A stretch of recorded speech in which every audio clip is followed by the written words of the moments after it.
Ô, Heitor, mas voltando lá ao assunto da a gripe espanhola, então veio dos Estados Unidos. Começou num acampamento de soldados que iam para o final da Primeira Guerra Mundial. E aí eles, dos 70, 700 acampados lá, só sobrou 50. De 700 só sobrou 50. Mas o problema da diferença da gripe espanhola para a Covid é que o mundo era menos interconectado. Então, a doença com certeza. Um ano para chegar aqui no Brasil. E agora da Covid demorou um mês. Espalhou muito rápido, né? Porque a voo para tudo quanto é lado e tudo. Demorou um ano. Inclusive, as pessoas esquecem que a gripe espanhola matou 35 mil pessoas no Brasil, a maioria no Rio de Janeiro. A gripe espanhola ainda matou gente aqui no Brasil? Muito, porque nós tínhamos 28 milhões e 900 mil habitantes na época. E teve crise E hoje a gente está com mais de 200, não? É, mais de 200, 203, né, segundo o censo. 28 milhões em... 900 mil na época, no finalzinho da Primeira Guerra Mundial. 49, não? 18. A Primeira Guerra foi de 1914. Ah, não, 18, é. Achei que você estava falando da Segunda Guerra. Faltou caixão no Rio de Janeiro.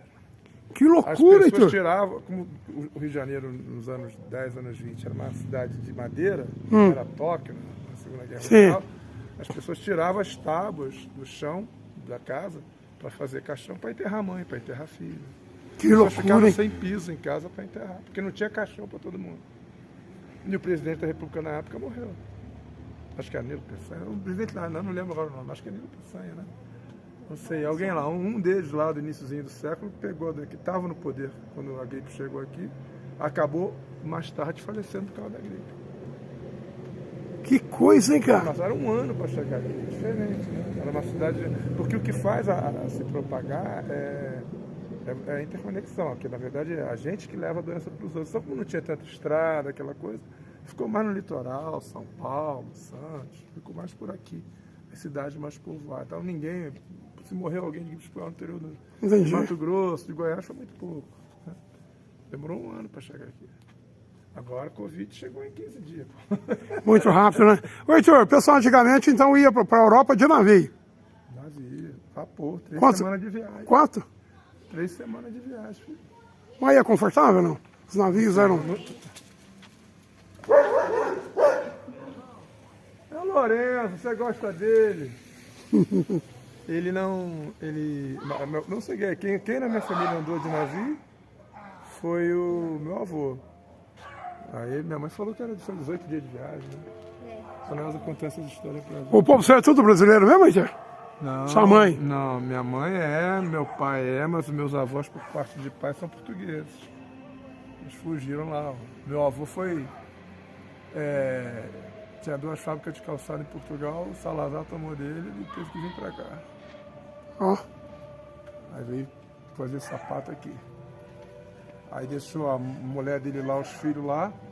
Aí conheceu a nova mulher dele no navio, já chegou casando. Aquele Palácio Monroe lá no Rio, derrubaram, Heitor? Derrubaram. Mas isso é um pecado, né? Isso que era lindo, a arquitetura linda. Mas eu passei no centro da cidade depois... Jogou uma pedra no vidro Depois do que a... Tava bêbado, jogou pedra no vidro do carro, jogou pedra. Depois que botaram para baixo, eu comecei a frequentar a cidade em 81. Mas você lembra? Não me lembro do Palácio Monroe. Eu fui fazer o segundo e terceiro, anos 80, acho que já tinha sido derrubado. Acho que foi derrubado por metrô. O metrô foi inaugurado em 79. Metrô no Rio? E a ponte, Heitor, é 74? A ponte é 74. Foi 5 anos de construção. Eu me lembro que a ponte é mais fácil para mim, porque eu tinha parentes em Niterói. Eu ia de ferryboat para Niterói. Meu pai ia até a Praça 15 e saía no centro de Niterói de ferryboat. O que é ferryboat? Esses carrinhos que levam a gente, esses navios que levam o carro ali na Salvador. Ah, sim. Salvador e Itaparica, né? Aí tinha isso no Rio também, que você ia para Niterói até o centro da cidade, entrava num navio que levava carro, chegava lá, você saltava, você te pagava. Eu chamo de ferryboat, né? Que vai gente e vai carro. Entendi. Maneiro, né? Aí depois pararam, quando inauguraram a ponte, tiraram esse serviço. Que aí não fazia mais sentido. Quando que ele leva essa câmera aí? Que legal, né? Isso aí, gente. A gente vai bater um papo com o Heitor aí, pessoa interessantíssima. Vale a pena ficar ouvindo esse cara. Ô, Heitor, outra curiosidade que eu tinha, não sei se você vai saber responder ou não. Eles encerraram o voo com Concorde por causa de... Deu problema lá no voo, lá, pelo que eu vi, que Foi lá na Europa, teve um voo lá que o avião só voou 86 segundos, incendiou e morreu. Ah, explodiu, né? Foi por causa disso? Foi. Mas- Tem vídeo no YouTube, até te mando. Mas dizem que o custo era muito alto também, né? Mas não, então acho que foi questão de segurança, então. Não sei, acho que o acidente acelerou isso. Era um avião mais caro que a velocidade dele era muito maior. Será que ele voava a conta, hein, Zé? Esqueci de perguntar isso por dia. Não, mas era mais veloz. Né? Pra sair de Paris a Nova York em 3 horas, não era? É, mas de Paris pra cá só tinha uma linha, que era Paris-Rio, Paris-São Paulo. Para América do Sul só tinha uma linha. Mas ela foi feita para fazer Europa e Estados Unidos, né? Mas diz que era 3 horas de Paris a Nova York? Era, O avião normal é 15 horas, não é? não sei. Eu sei que o André faz Não, é 15 Amsterdã, Rio, 9 horas, né? 11 horas. A última vez eu sei que o André agora foi 11 horas, Rio e Munique. Olha.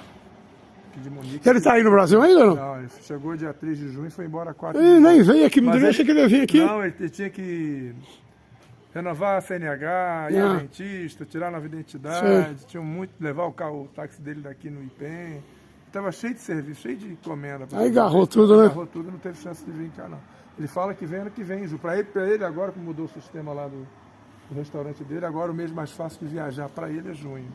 É sempre vir em junho, porque já pega aqueles aniversários da família dele toda, né? A Carla, da mãe, do João Vitor, da Andréia, das irmãs. Maneiro. E tem volta para cá e daí volta em julho. Porque agora lá é verão, né? Esvazia um pouco mais, né? Ô, Heitor, a amiga minha mandou uma foto lá da Itália, lá, cara, uma chuva, pedra de gelo de tamanho de bola de tênis, cara. Ele mostrou para ele. No dia que ele chegou lá dia 5, foi trabalhar dia 6. No dia que ele foi trabalhar, primeiro dia agora, quando ele voltou, granizo no restaurante dele. E quebrou tudo? Não, ele não foi menor que essas aí, mas ele mandou vídeo pra gente. A gente aqui com frio danado e lá ele pegando... A Érica tem falado que tá dando 35 graus de noite. Ele fala que é pro sul, pro norte, onde ele tá tranquilo. É. Ele falou que lá pra baixo, no sul da Itália, o negócio tá assando. Milão tá... Milão é pra cima. Milão é norte. É norte? Ele tá perto. Ah, então é isso que a Érica não comentou nada de chuva forte. Mas ela tá em Milão. Milão. Ele tá em Fossano. Fossano é mais perto de Turim. Entendi. Ele tá a 40 minutos do aeroporto de Turim. Milão Legal. já é 2h30 da casa dele. Entendi. Mas acho que ela tá acima dele, ela tá mais pro norte do que ele. Entendi. Acho que da casa dele deve dar umas 3 horas de carro por aí. Aí, gente, a gente bater um papo com esse cara interessantíssimo, hein, Heitor? O Heitor